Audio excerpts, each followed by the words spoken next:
कोंका पास और कोंकाला ये हिमालय की लो रिज एरिया में आने वाला एक एरिया है जो इंडिया और चाइना की बॉर्डर डिस्प्यूट में आता है। ये वही एरिया है जहां कोंका पास इंसिडेंट हुआ था जो इंडिया और चाइना की 1962 वार का कारण बना था, जिसमें चाइना ने लद्दाख और अरुणाचल प्रदेश का आधा हिस्सा अपने अंदर ले लिया था।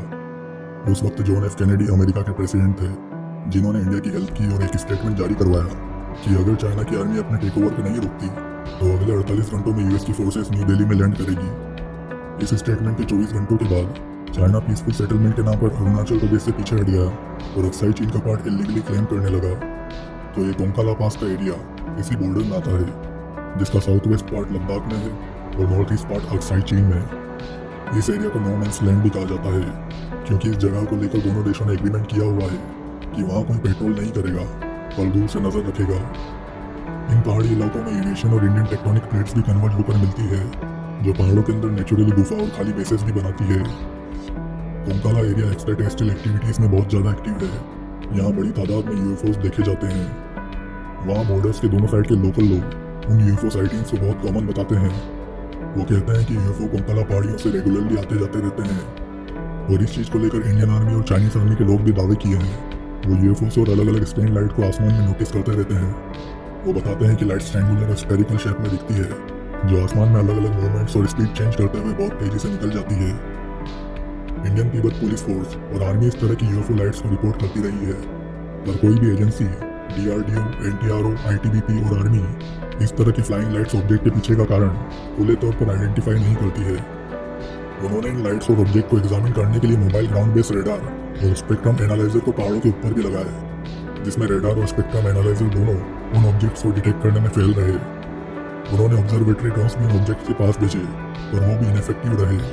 ड्रोन्स उनकी मैक्सिमम हाइट पर जाकर उन लाइट्स ऑब्जेक्ट से फोकस खो देते थे। वहाँ के लोकल और सोल्जर का मानना है कि इंडियन और चाइनीज गवर्नमेंट इन पहाड़ों के अंदर की एलियन एक्टिविटीज के बारे में जानती है, और वो इसे सीक्रेट रखना चाहती है। कई एयरक्राफ्ट पायलट उस एरिया से जितना पॉसिबल हो उतनी दूरी बनाए रखते हैं। उनका कहना है कि इस एरिया में उनका एयरक्राफ्ट नेविगेशन और गाइडेंस सिस्टम माल फंक्शन होकर खराबी दिखाने लगता है। अब इसका कारण या तो किसी तरह की मैग्नेटिक और फ्रिक्वेंसी शील्डिंग हो सकती है, जो अधिकतर एक्स्ट्रा टेरेस्ट्रियल एलियंस अपने बेसिस के ऊपर रखते हैं अपने आप को अनडिटेक्टेड और प्रोटेक्टिव एनवायरनमेंट बनाने के लिए, या फिर ये नेविगेशन माल फंक्शन की स्टोरी बनाई गई है ताकि पायलट्स को उस इलाके से दूर रखा जा सके।